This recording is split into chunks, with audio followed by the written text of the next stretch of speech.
حضور علیہ السلام سے یہ سوال کیا گیا، یا رسول اللہ صلی اللہ علیہ وسلم یہ فرمائیے، گویا آپ کے نزدیک سب سے زیادہ عقل مند کون ہے؟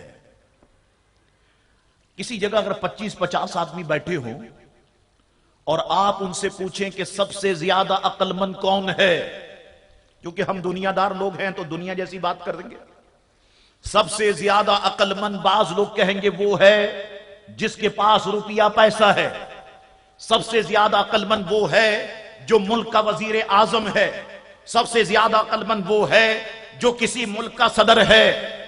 یہی باتیں ہوں گی نا؟ اچھا، سرکار جو بات ارشاد فرماتے پھر وہی عقل مند ہے؟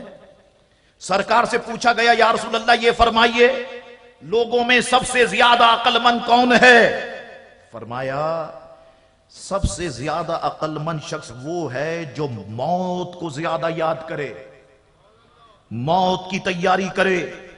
ایسے عقل مند لوگ دنیا کی شرافت بھی حاصل کر لیتے ہیں اور آخرت کی عزت و کرامت کو بھی حاصل کر لیتے ہیں۔